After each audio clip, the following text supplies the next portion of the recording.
Hello, my friend, and welcome to Wisdom Trek. I am Guthrie Chamberlain, your guide to wisdom and creating a living legacy.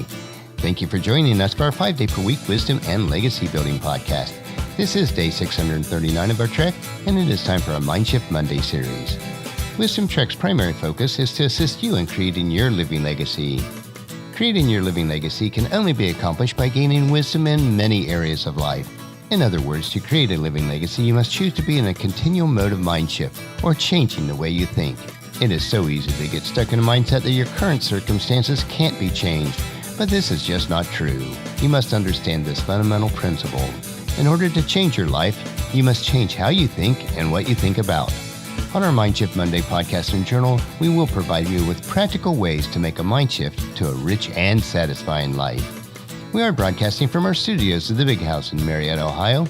We were able to get some work around the house accomplished this past weekend, including the planting of 3 small vegetable kits that our grandkids, Paul, Gideon, and Aurora, planted a couple weeks ago. We dug up a small patch of ground near the back of the house, so we hope the 18 different vegetables and herbs survive the transplanting process. This is the same little area where my granny had her mint bed. Paul and I hope to start a mint bed there also in the next couple of years, so it was nice to be able to use that area again. Our other grandson, Kip, heads back home today after a 2-week stay with us. It has been such a blessing to have him here, and we enjoy the many precious moments together.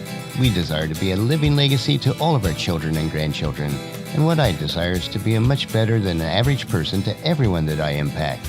So on our trek for today, I desire you to have a mind shift that will allow you to realize that you can be better than average. One definition of the word average is the best of the worst and the worst of the best. Is that really what you desire your life to be? I have heard people say, what's wrong with being average? My reply to that is, if you're not a Christ follower, then there's nothing wrong with being average. But if you are a Christ follower, then you must not be content until you develop to the fullest of your God-given potential. In doing this, you will bring glory to God and be lifted above the average. I'm not saying that you'll be more intelligent or better looking because you are a Christ follower. What should be reflected in your life is that your outlook and attitude towards life, your consecration and service, and your abundant love will lift you above the average person. Let's look at 3 areas where you can rise above being average. The first area, to rise above being average, you will need more determination. Great people are just ordinary people with an extraordinary amount of determination. When others would quit and throw in the towel, grit your teeth and dig a little deeper. Success is achieved and maintained by those who keep trying even when they don't feel like it. There's nothing wrong with admitting that as of today, you may not be where you want to be, hope to be, or dream of becoming, but the one key of achieving your dream is determining not to quit. Ralph Waldo Emerson said it this way, "A man is a hero not because he is braver than anyone else, but because he is braver for 10 minutes longer." A track star who runs a long distance learns to depend on his second wind. He runs until he is weary and exhausted, but continues on. He does not stop when others would because he knows if he can endure a little bit more pain, that he will get his second wind. Remember that ability is 95% stickability. Second, to rise above being average, you will need more faith. The world can seem like a place of sorrow, confusion, and hurt. The people with extra faith in God, others, and themselves will certainly rise above being average. It is this type of faith that caught the attention of Jesus when he healed the lady with an incurable disease. The story is found in Luke chapter 8, verses 40 through 48, and I'll read verses 40 through 46. But Jesus said, "Someone deliberately touched me, for I felt healing go out from me." When the woman realized that she could not stay hidden, she began to tremble and fell to her knees in front of him. The whole crowd heard her explain why she had touched him and that she had been immediately healed. "Daughter," he said to her, "your faith has made you well. Go in peace." When you possess that faith, you will be used of God to light the path of those who stumble, encourage the hearts of those who faint, and relieve the load of those whose burdens are heavy, and implant a song in the hearts of those who are sad. When you have this mind shift to do those things, you are far above average. And the third way to rise above being average is that you need more love. The world is full of lonely individuals. People are surrounded by other people and may even have hundreds of online friends and yet still be miserably lonely. They need to be loved. In our society, love can mean many things. We sing about it, read about it, try to find it in many different relationships, but so many people do not really know what unconditional love really is. Love has hands to help others.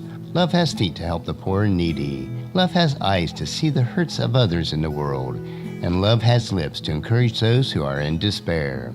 Think about love in this story. In a foreign country, a tourist happened to see an American nurse dressing the open wounds of a leprous person. The sight was a shocking one. It was revolting to the eye and the stomach.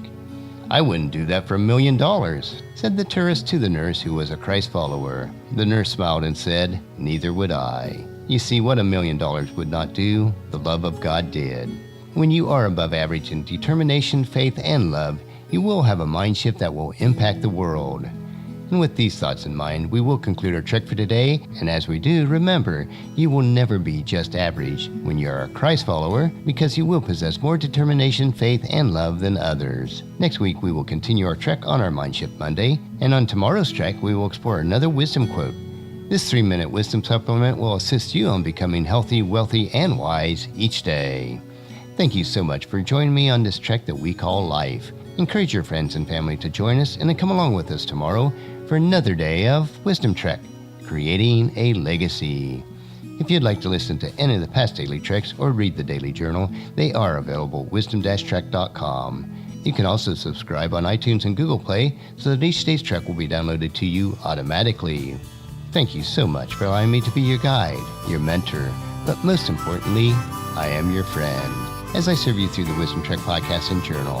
And as we take this trek of life together, let us always live abundantly, love unconditionally, listen intentionally, learn continuously, lend to others generously, lead with integrity, and then leave a living legacy each day. I am Guthrie Chamberlain, reminding you to keep moving forward, enjoy your journey, and then create a great day every day. See you tomorrow.